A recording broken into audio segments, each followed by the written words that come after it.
Evangelio de Mateo, capítulo 7, y vamos a leer los versículos 13 y 14.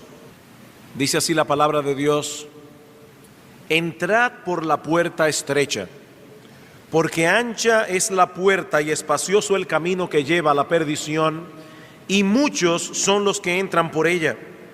Porque estrecha es la puerta y angosto el camino que lleva a la vida, y pocos son los que la hallan. Esta es la tercera oportunidad en que nos detenemos a considerar las enseñanzas contenidas en este texto.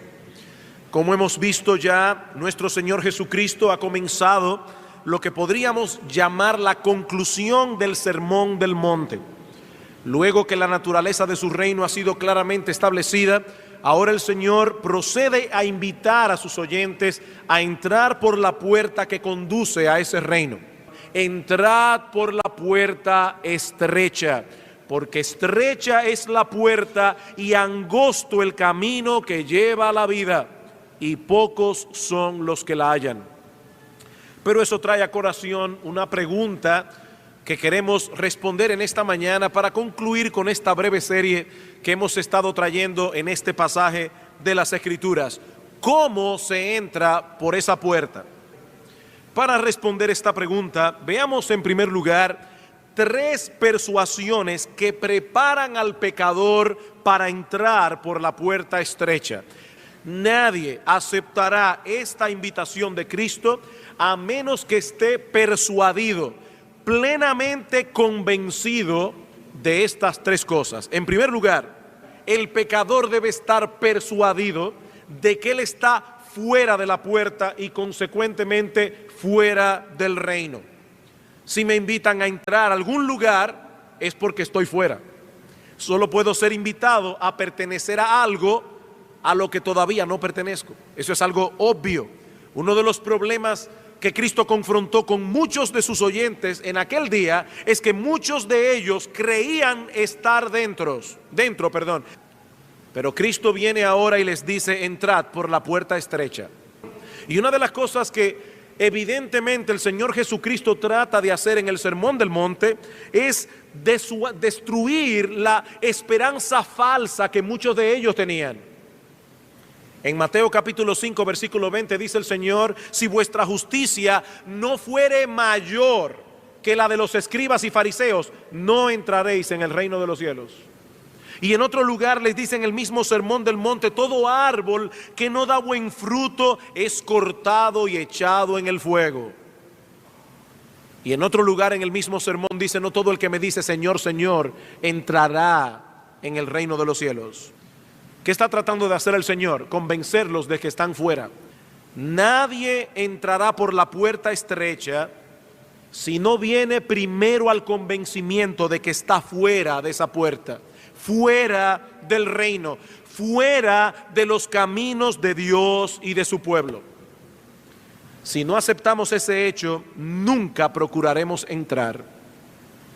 En segundo lugar, para que el pecador acepte la invitación de entrar por la puerta estrecha, debe estar persuadido de que necesita desesperadamente entrar. Debe ser persuadido de que está fuera, pero también debe estar persuadido de que necesita desesperadamente entrar. ¿Para qué voy a transitar por un camino angosto y difícil si me encuentro en estos momentos transitando por uno amplio y cómodo?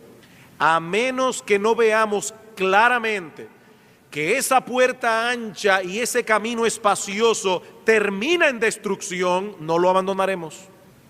En Amós capítulo 4 versículo 12 dice el Señor: prepárate para venir al encuentro con tu Dios. Prepárate. Tarde o temprano te presentarás delante de tu Dios. Tarde o temprano te presentarás delante de tu Creador. Prepárate. Puede ser dentro de 10 años, puede ser dentro de 40 años, puede ser en este mismo día. La pregunta es: ¿tú estás preparado para encontrarte con Él? ¿Estás preparado para presentarte de aquel que algún día ha de juzgar con justicia al mundo entero, conforme al patrón perfecto de su ley? ¿Alguna vez has caído en cuenta del hecho de que te vas a presentar delante de aquel que conoce al dedillo, con todos sus detalles, todo lo que tú has hecho, todo lo que tú has pensado, todas tus motivaciones? ¿Alguna vez tú has pensado eso? Es esta realidad la que hace necesario entrar por la puerta estrecha. Para que el pecador entre por esa puerta, debe ser persuadido primero de que necesita entrar, de que lo necesita con urgencia. Para entrar por la puerta estrecha, debemos entender primero que necesitamos entrar. Pero en tercer lugar, hay algo más implicado en esta invitación, y es que para entrar por esa puerta, el pecador debe ser persuadido de que él tiene la responsabilidad de responder a la invitación. El pecador debe ser persuadido de que él tiene una responsabilidad moral delante de Dios. Eres tú el que debes entrar por esa puerta. Eres tú el que debe aceptar la invitación. El Señor los está invitando a tomar una determinación. Entra por la puerta estrecha. Esa es tu decisión. Entra por la puerta estrecha.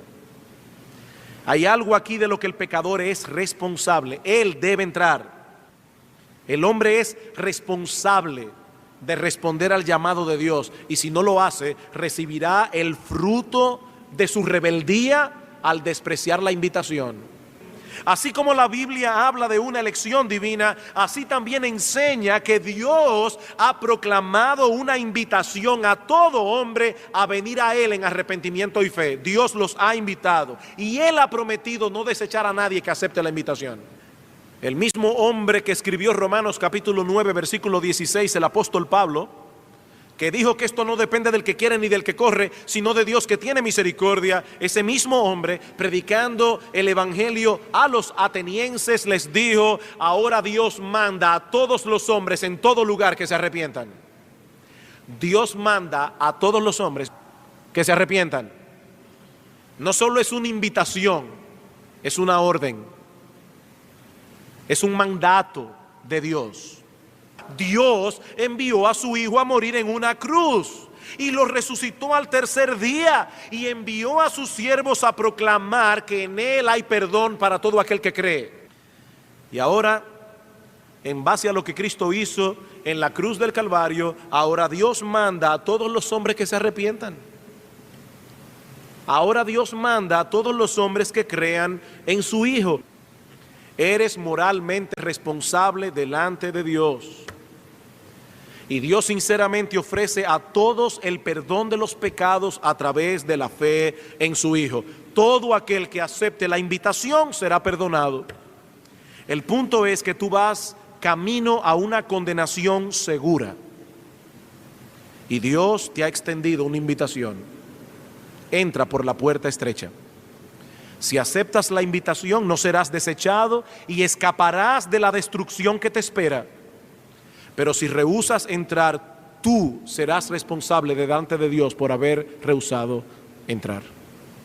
Tú serás responsable. Nosotros, los cristianos, tenemos un mensaje que proclamar: que en Cristo hay perdón para todo aquel que cree. Quizá no haya otro texto en el Nuevo Testamento que exprese esta verdad más hermosamente que la declaración que encontramos en 2 Corintios capítulo 5 versículo 20. Dice el apóstol Pablo: somos embajadores en nombre de Cristo, como si Dios rogase por medio de nosotros.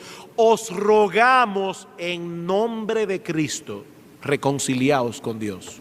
Cristo está rogando por medio de nosotros, porque nosotros somos sus embajadores. Cristo está rogando por medio de nosotros.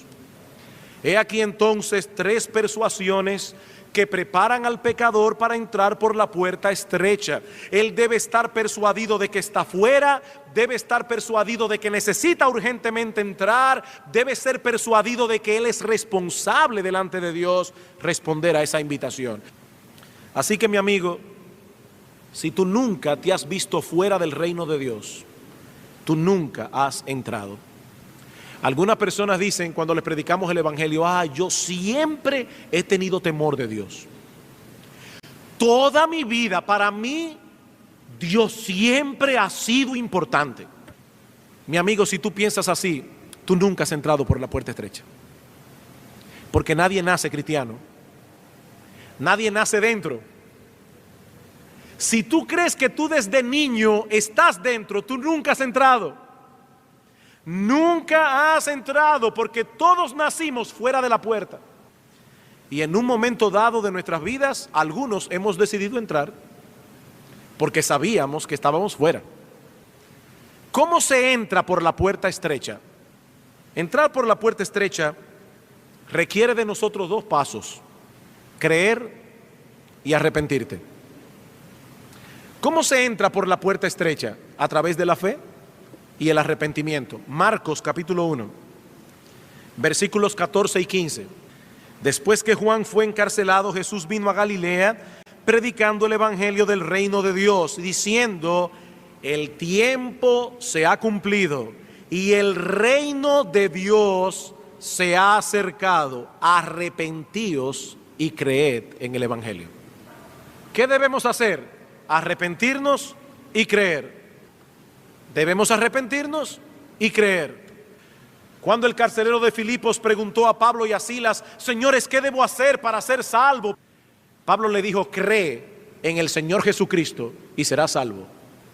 Y cuando aquellos hombres que escucharon el sermón de Pedro en Pentecostés dijeron: varones hermanos, ¿qué haremos? Pedro le dijo: arrepentíos. He ahí los dos pasos para entrar por la puerta estrecha. Arrepiéntanse, crean. La palabra griega que se traduce en el Nuevo Testamento, arrepentimiento, es metanoia. Una palabra compuesta. Meta significa cambio. Noia viene del griego nous, que significa mente. Cambio de mente. Un cambio en nuestra forma de pensar que produce nuevos propósitos y que por consiguiente se manifiesta en un cambio de conducta. Bueno, lo primero que necesita el pecador es saber que va caminando por un camino equivocado, que lo va a llevar sin duda a una condenación eterna. Eso es lo primero. Y luego que el pecador ha adquirido y aceptado esa información como buena y válida, ahora entran en juego su voluntad y sus emociones. Este pecador decide cambiar de camino. Y no solo decide cambiar de camino, sino que aborrece el camino anterior. Y se entristece de haber estado en el error por tanto tiempo. Es por eso que el arrepentimiento está estrechamente ligado a una seria determinación a divorciarse de la vida de pecado. El pecador va en su pecado muy tranquilo hasta que de repente le llega la información del evangelio. Ese pecado te va a llevar al infierno. Por ese pecado algún día vas a dar cuentas delante de Dios.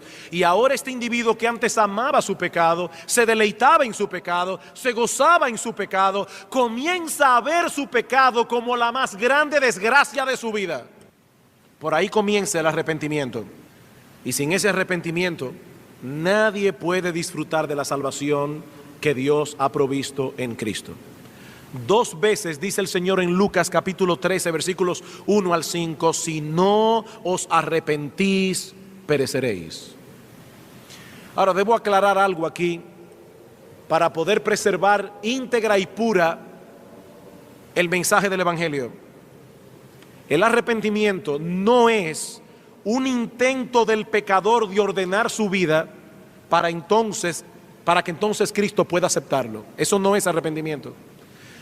Repito, el arrepentimiento no es un intento del pecador de reformar su vida para que entonces Cristo pueda aceptarlo. No, si el pecador pudiese ordenar su vida sin Cristo, entonces ya no necesita a Cristo.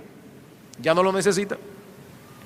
Cristo vino a salvar a su pueblo de sus pecados, porque su pueblo no podía salvarse por sí solo. Estamos hablando más bien de una persona que reconoce su pecaminosidad, pero al mismo tiempo reconoce su incapacidad de escapar de semejante condición. Es una persona que ha comprendido la maldad de su pecado, ha comprendido las terribles consecuencias que ese pecado le traerá ahora y en la eternidad, y acude a Cristo con la disposición a divorciarse de su pecado. Pero él sabe que él no va a poder divorciarse de su pecado sin la ayuda del Señor. Las dos cosas juntas. Él sabe que él no puede abandonar su vida de pecado sin la ayuda de la gracia de Dios. ¿Qué es un pecador arrepentido? Uno que va a Cristo diciendo: Señor, yo no puedo, pero ayúdame tú. Señor, yo sé que mi pecado es una maldición, yo sé que mi pecado me condenará, yo sé que mi pecado me llevará hasta el infierno, pero yo no puedo romper con esas cadenas, no puedo. Señor, perdóname. Señor, dame un nuevo corazón. No es el individuo que dice: no, yo voy a reformarme primero y después iré. Mi amigo, tú no vas a poder reformarte.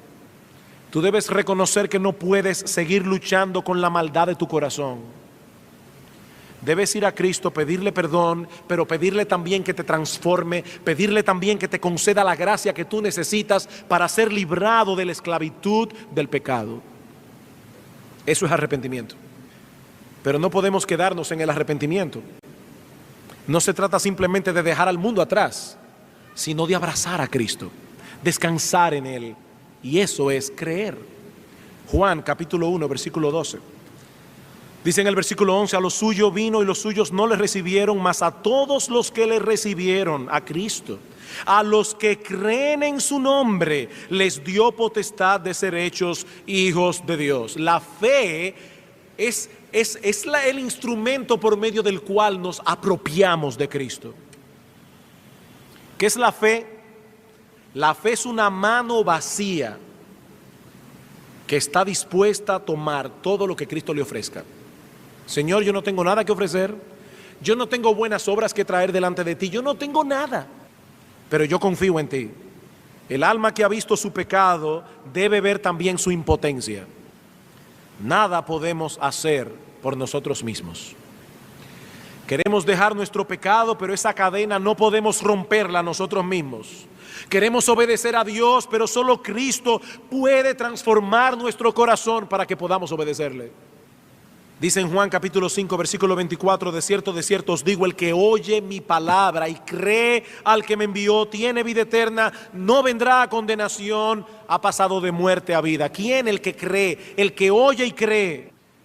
En una ocasión, los judíos le preguntaron al Señor: Señor, ¿qué debemos hacer para poner en práctica las obras de Dios? Y Cristo le respondió en Juan capítulo 6: esta es la obra de Dios, que creáis en el que Él ha enviado. Lo que debes hacer, mi amigo, es dejar de confiar en ti mismo, dejar de confiar en lo que tú puedas hacer o has hecho para Dios y poner toda tu confianza en Cristo, en su vida perfecta, en su muerte en la cruz, en su resurrección. No es tener fe, es tener fe en el objeto correcto.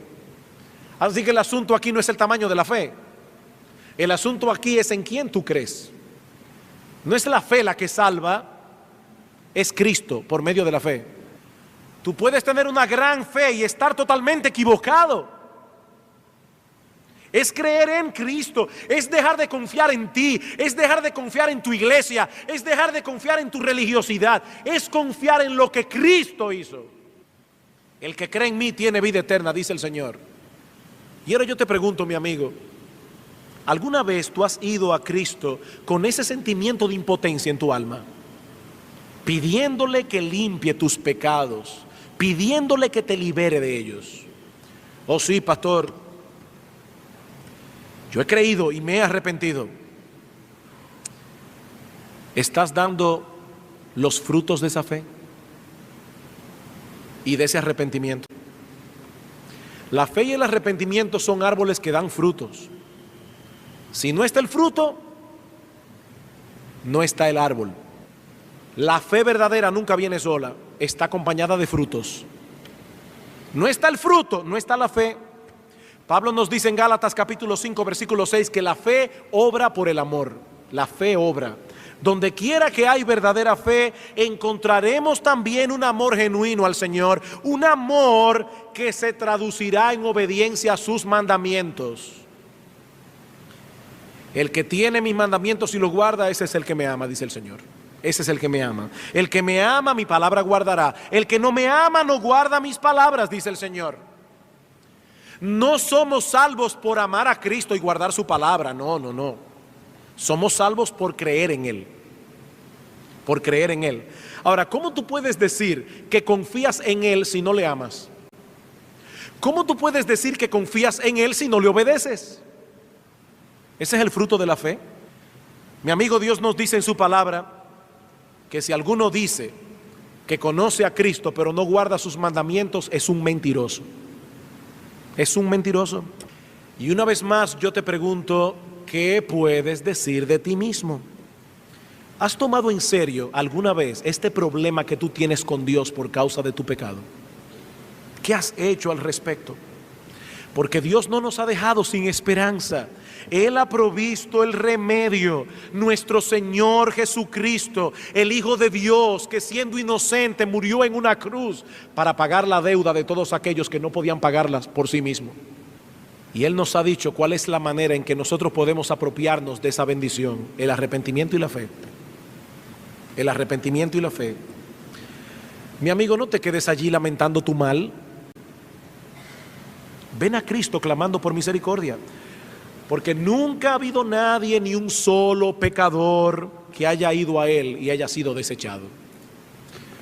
Mi amigo, tú necesitas entrar por la puerta de la fe y el arrepentimiento, y Cristo te ha invitado a entrar.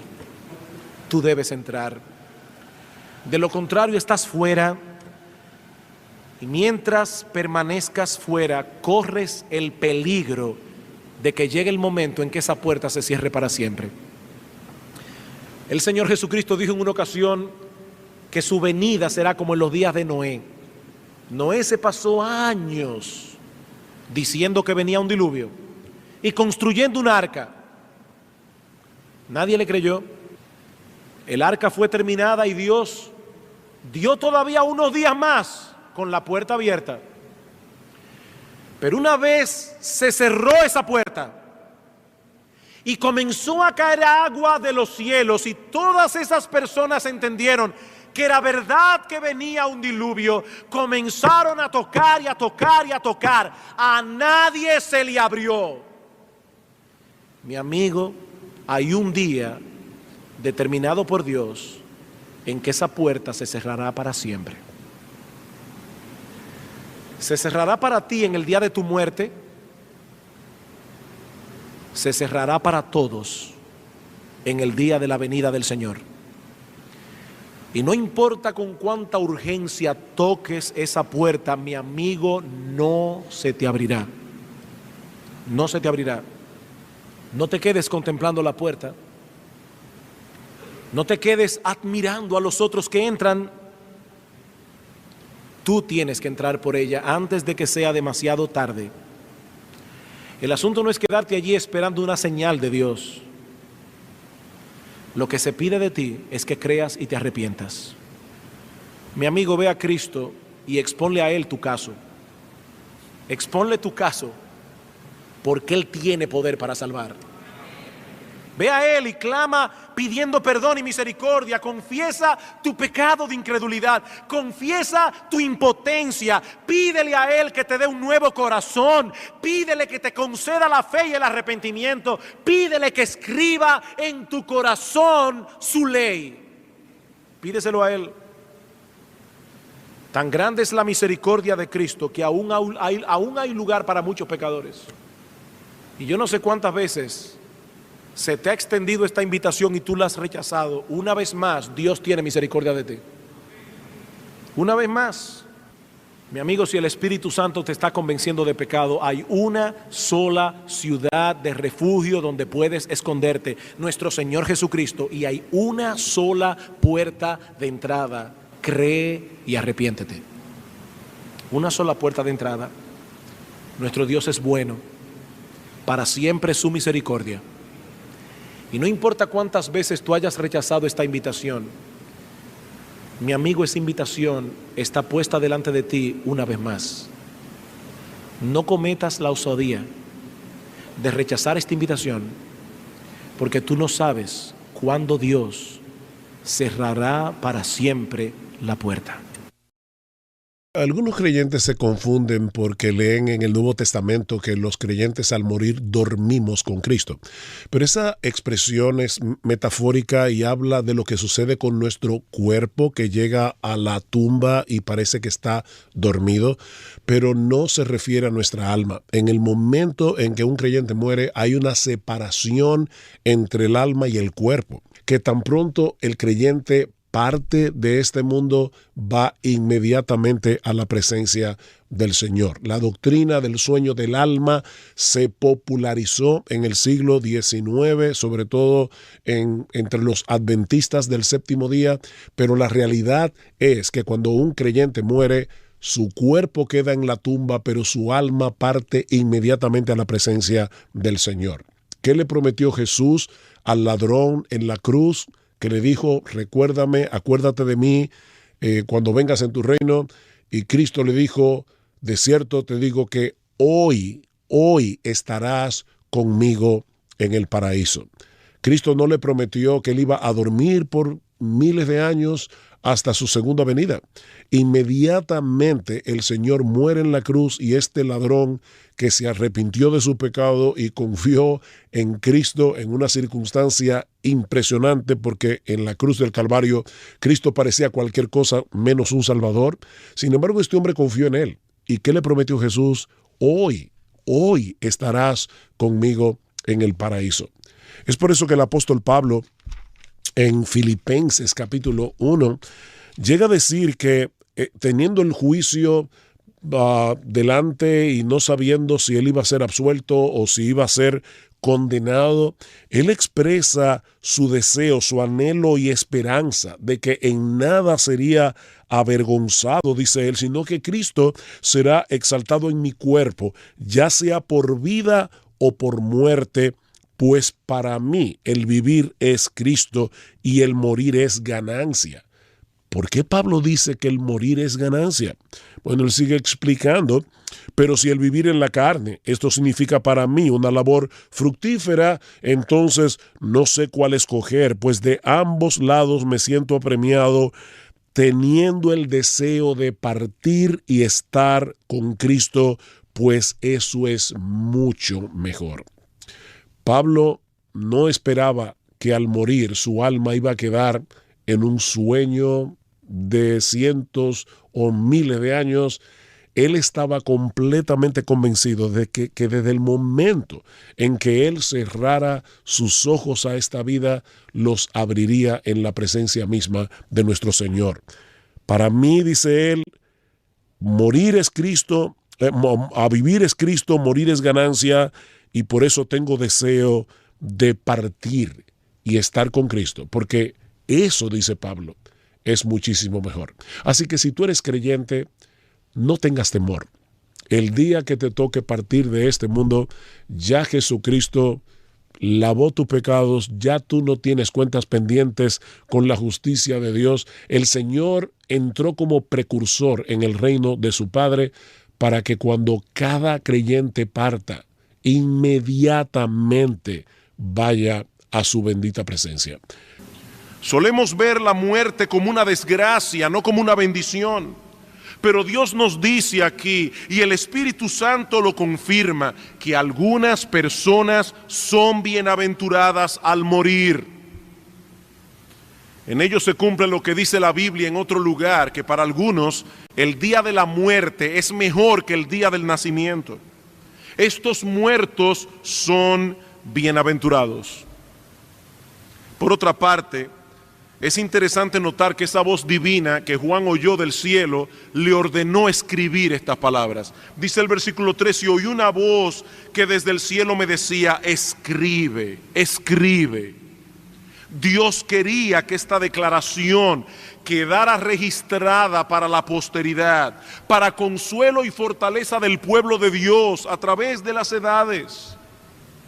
Esta enseñanza sobre la muerte quedó grabada con letras indelebles en las Sagradas Escrituras para que tú y yo podamos beneficiarnos de ellas casi 2000 años después de que Juan las registrara en el libro de Apocalipsis. Y espero, hermanos, que el Espíritu de Dios use esta enseñanza en esta mañana para nuestro consuelo, pero al mismo tiempo para traer pensamientos sobrios a nuestro corazón al meditar en el tema de la muerte. Nuestro texto contiene una declaración y una explicación. Se nos dice que algunos muertos son bienaventurados y luego nos explica por qué. Veamos en primer lugar la declaración. Dice en el versículo 13, oí una voz que desde el cielo me decía, escribe, bienaventurados de aquí en adelante los muertos que mueren en el Señor. La muerte es uno de esos temas que a todos nos atañe, pero en el que no todos quieren pensar. Es un asunto que nos compete a todos porque todo hombre que vive tiene una cita con la muerte. Algunos llegan más temprano, otros llegan más tarde, pero todos llegan al fin. No existe la posibilidad de eludir esta cita. Es por eso que toda comunidad de individuos tiene su cementerio, porque la muerte es la porción más segura de todo hombre. Nada hay más cierto respecto a la vida que el hecho de la muerte. Puede que tarde, pero tenemos la seguridad de que vendrá. Toda la historia y experiencia de la humanidad nos lo aseguran. Lo mismo puede venir a un joven que a un viejo, a un rico que a un pobre, a un santo o a un pecador, a cualquier hora o en cualquier lugar. Cuando Dios llama, nadie puede escapar, nadie puede excusarse, nadie puede evitar la cita. Nadie. Y cuando llega la muerte, cuán dolorosa y desgarradora es. Tanto, hermanos, que nunca nos acostumbramos a ella. Nunca. La muerte no es un tema para tratar con ligereza. No. Esto es algo que nos afecta profundamente. Pero precisamente por esto es necesario que nos detengamos a pensar en la muerte y que procuremos alcanzar un entendimiento claro y preciso de lo que debemos esperar cuando esa hora llegue, porque una vez pasemos el umbral de la vida, hemos emprendido un viaje sin retorno y hacia un destino que ya no puede ser cambiado. Un segundo, tu corazón deja de latir y tu destino queda sellado para siempre. Es seria la muerte, es seria la muerte. ¿Qué sucede cuando el hombre muere? Bueno, este texto de las Escrituras nos provee una respuesta clara y precisa. Dice, bienaventurados los muertos que mueren en el Señor. Bienaventurados. Podríamos traducir la palabra bienaventuranza como felices. Es como si dijéramos bendito de Dios, bendecido por Dios. Y como consecuencia de esa bendición, este hombre, esta mujer experimenta gozo, plenitud, contentamiento. Estas personas poseen la bendición de Dios y por eso son dichosos, por eso son felices, realmente felices, plenamente felices. ¿Y a quiénes señala nuestro texto como poseyendo tal felicidad, tal bienaventuranza? A los que mueren en el Señor. ¿Qué dice el texto? Bienaventurados los muertos. Qué declaración tan chocante. Bienaventurados los muertos. Cuando recibimos la noticia de que alguien ha muerto, usualmente hay un tono triste y sombrío en las palabras. Y no puede ser de otro modo. En las Escrituras se asocia la idea de la muerte con la idea de la tristeza. Por ejemplo, en 1 Tesalónica capítulo 4, versículo 13, dice el apóstol Pablo, hermanos, yo no quiero que ignoréis acerca de aquellos que han muerto, para que no os entristezcáis como aquellos que no tienen esperanza. No es que no tengan tristeza, es que no es como la de aquellos que no tienen esperanza. Y el apóstol Pablo en Filipenses capítulo 2, hablando de que Epafrodito, su amigo de milicia, había enfermado, Pablo dice, pero Dios lo sanó, Dios le restauró la salud y no permitió que él muriera, para no añadir sobre mi corazón tristeza sobre tristeza. Tristeza sobre tristeza. La muerte produce tristeza.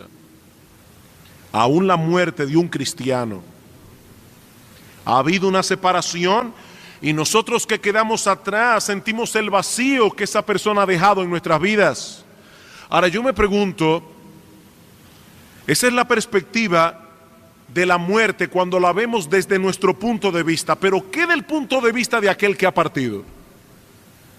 Nosotros estamos tristes, pero ¿qué de aquel que ha dejado este mundo para entrar en el mundo venidero?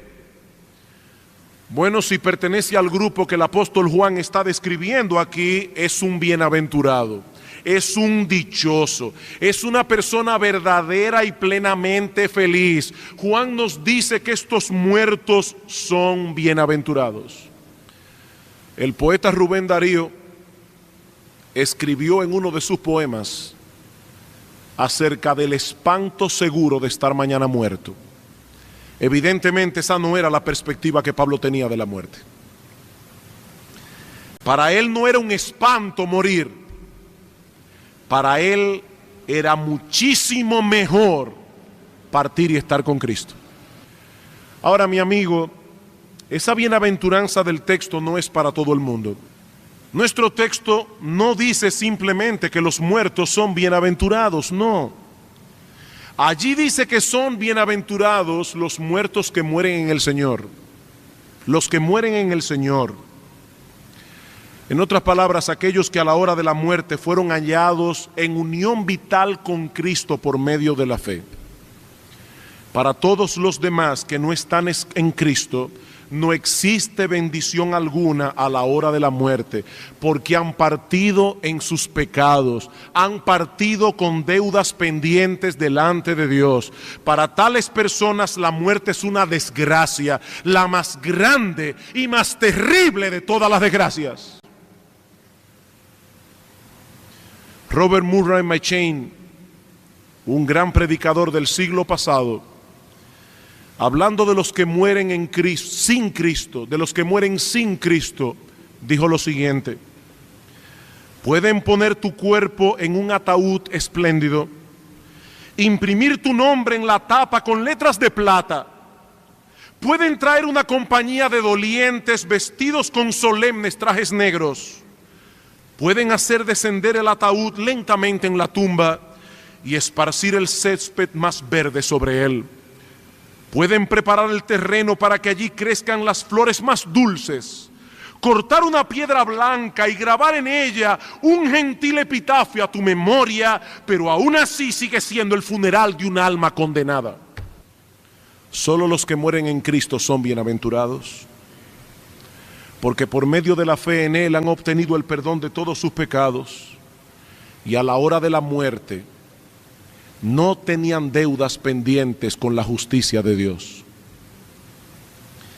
Mi amigo, yo sé que esa palabra pecado no está de moda en estos días, pero Dios la toma tan en serio que envió a su Hijo Jesucristo a morir en una cruz para resolver la enorme dificultad que esos pecados han generado en la justicia de Dios. Dios tiene problemas con el pecado, porque Dios es justo, perfectamente justo. ¿Cómo nos molesta cuando nosotros somos víctimas de una injusticia? ¿Cómo nos molesta? Pero al mismo tiempo, ¿cómo queremos evadir que todos nosotros somos injustos? ¿Cómo queremos evadir el hecho de que algún día tú y yo, mi amigo, seremos juzgados con justicia? Mi amigo, todos nosotros nos presentaremos delante de un juez justo. Y óyeme bien, mi amigo, ese juez conoce nuestras vidas hasta en sus más íntimos detalles. Aquello que tú has hecho en oscuridad, aquello que nadie ha visto, aquello que solo se ha quedado en tu pensamiento, aquello que solo ha sido un movimiento de tu corazón, Dios lo sabe. Dios conoce tu vida. Por eso nadie podrá alegar inocencia en aquel tribunal, nadie. Porque dice la Escritura en Hebreos capítulo 4 versículo 13 que todas las cosas están desnudas y abiertas a los ojos de aquel a quien tenemos que darle cuenta. Tu vida es un libro abierto delante de Dios. En aquel solemne día, cada palabra, cada pensamiento, cada acción, cada motivación pasará por el sedazo de la justicia perfecta de Dios. Y nadie, absolutamente nadie, será bienaventurado en aquella hora si no fue justificado en vida por medio de la fe en nuestro Señor Jesucristo. Dice el apóstol Pablo en Romanos capítulo 5, versículo 1, justificados pues por la fe tenemos paz para con Dios. ¿Sabes, mi amigo, lo que es justificación? Escucha qué cosa más gloriosa.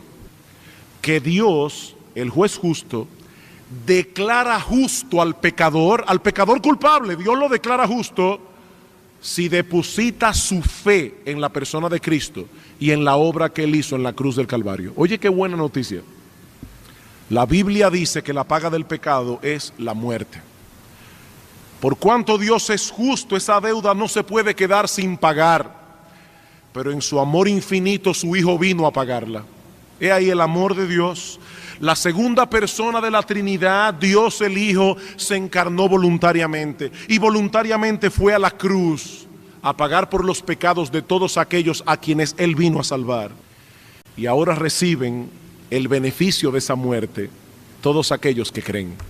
Todos aquellos que creen. Esa es la buena noticia del Evangelio, amigo mío, que hay perdón en Cristo para todo aquel que cree. La salvación no depende de tu esfuerzo, la salvación no depende de tu religión, la salvación no depende de la iglesia a la que perteneces. Mi amigo, la salvación depende enteramente de Cristo y de lo que Él hizo en la cruz para salvar a pecadores, porque Dios solo acepta como buena y válida una justicia tan perfecta como la de Él. Y solo Cristo tiene esa justicia. Y Cristo te ofrece, mi amigo, gratuitamente poner su justicia en tu cuenta por medio de la fe. Qué gloriosa noticia, la noticia del Evangelio. Salvación gratuita por medio de la fe. Por eso dice el apóstol Pablo, dando su currículum en Filipenses capítulo 3 y diciendo todo lo que él era cuando no era creyente, dice Pablo, pero cuantas cosas eran para mí ganancias, yo las he estimado como pérdidas por amor de Cristo. Y aún hoy estimo todas las cosas por basura, con tal de ser hallado en Él, no teniendo mi propia justicia, que es por medio de las obras, sino la justicia de Dios por medio de la fe en Cristo. Justicia de Dios por medio de la fe. Si la muerte nos encuentra unidos a Él por la fe, obtendremos la bienaventuranza de la que habla Apocalipsis capítulo 14.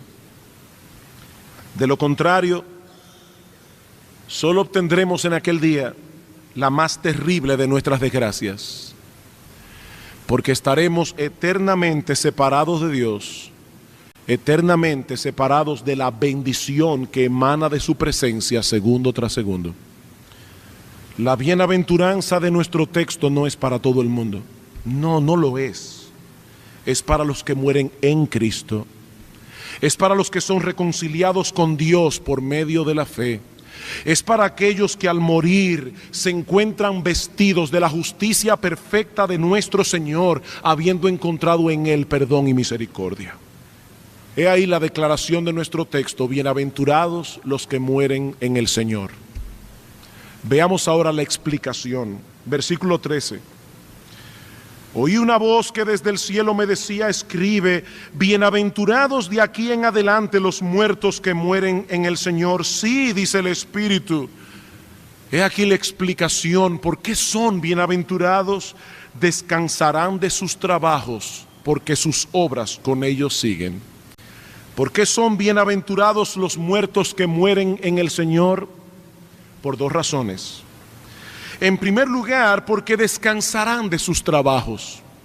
Descansarán. La escena que nosotros tenemos aquí es la del labriego que se dirige cansado a su hogar después de una ardua labor en el campo. Así es la muerte para el cristiano. La llegada al hogar, donde encontrará finalmente reposo y descanso. Descansarán de sus trabajos. Todas las aflicciones que debemos experimentar cada día en este mundo caído, por causa de nuestros pecados, por causa de los pecados ajenos, habrán terminado para siempre. Hermanos, llegará el día cuando nuestras almas serán completamente purificadas. Nunca más tendremos problemas con nuestro mal temperamento. Nunca más tendremos problemas con nuestra falta de control, con nuestra impaciencia, nuestra irritabilidad, nuestros malos pensamientos, nuestra obstinación, nuestro egoísmo, nuestro orgullo. Nunca más. Nunca más sentiremos vergüenza por haber hecho algo que no debimos hacer o porque lo que debimos hacer no lo hicimos.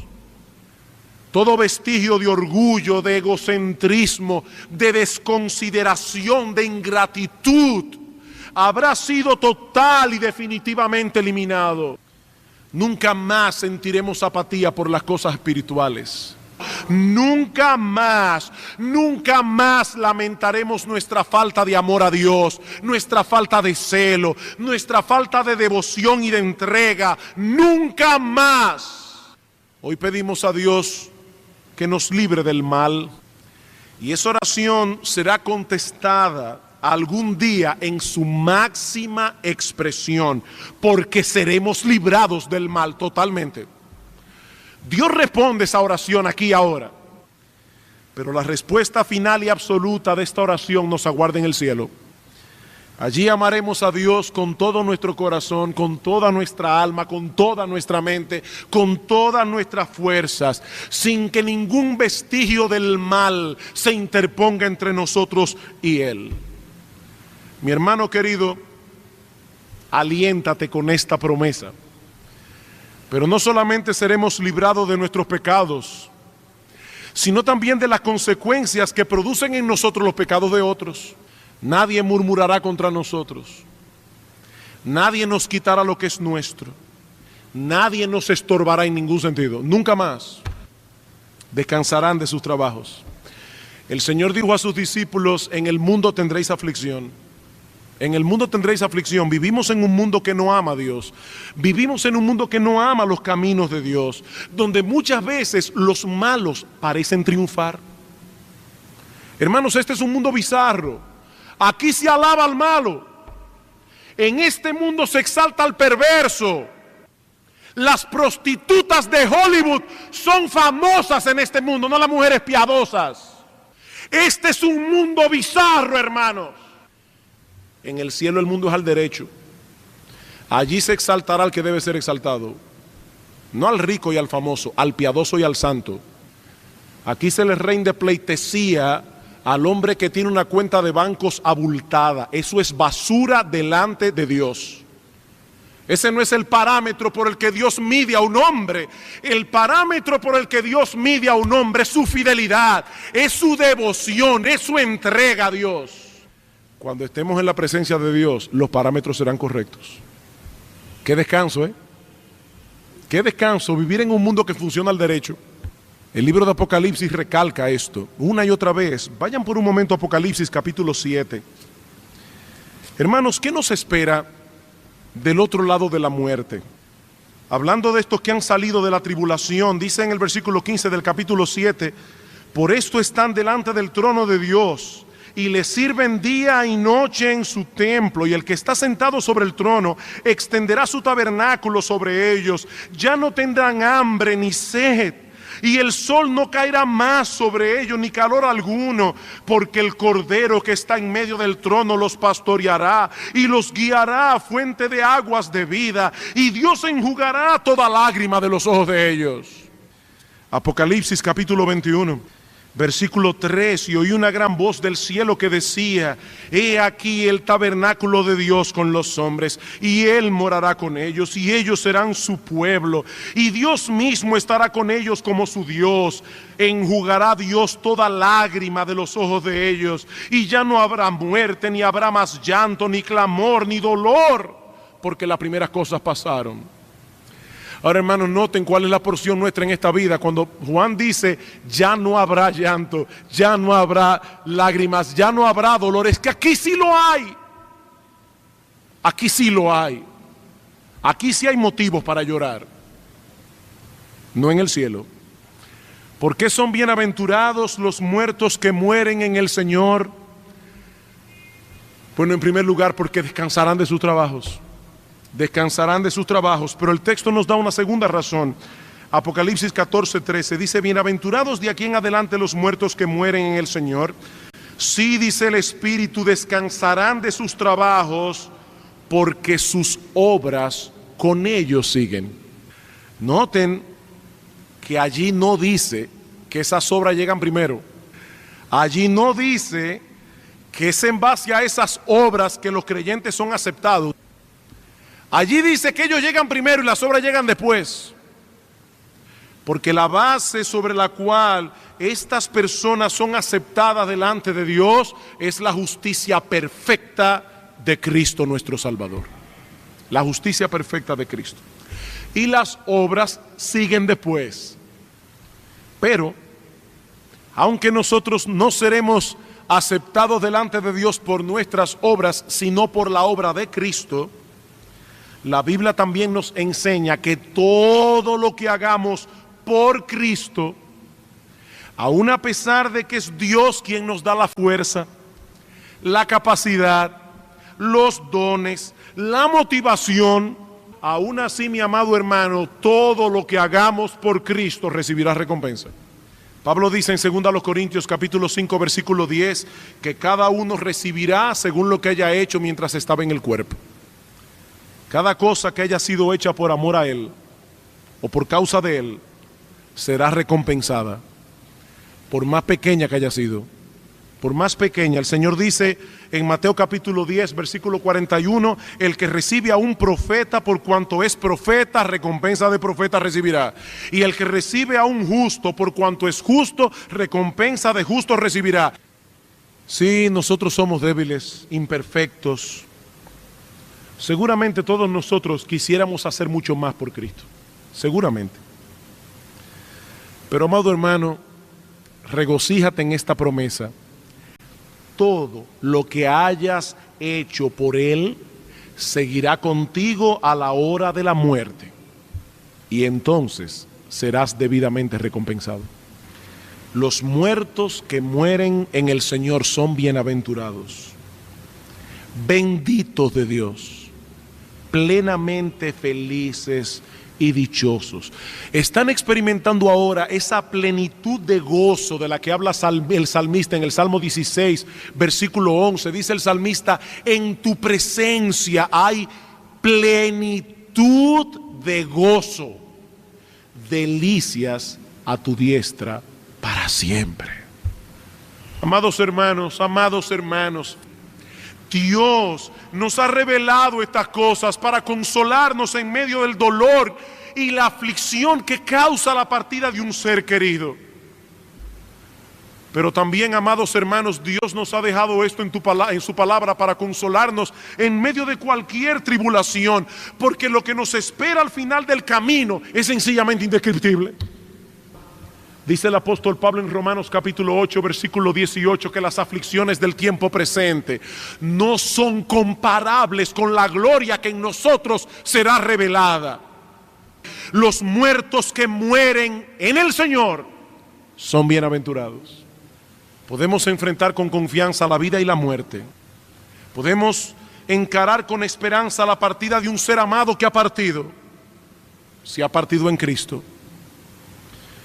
No solo porque sabemos que esa persona está experimentando el deleite pleno de estar con su Señor, sino porque sabemos que algún día nos volveremos a ver.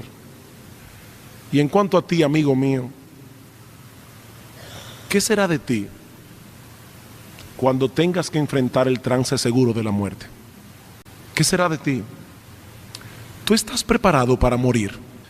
¿Puedes decir de ti que estás unido a Cristo por la fe? ¿Que en algún punto de tu vida te arrepentiste de tus pecados? ¿Te convertiste a Cristo?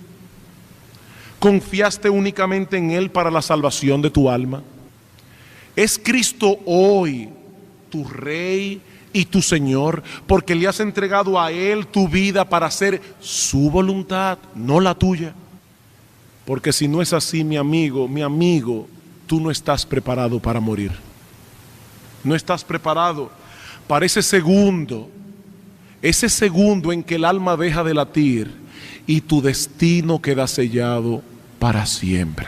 Tú no estás preparado. Partirás con tus pecados, Partirás con deudas pendientes delante de Dios y tendrás que pagar por ellas por los siglos de los siglos. Tienes una cita a la que tendrás que acudir, tal vez dentro de 10 años, dentro de 20 años, dentro de 30 o 40 años, pero tal vez es mañana, mi amigo. Tal vez es dentro de una hora. Y yo te pregunto una vez más, ¿tú estás preparado para morir?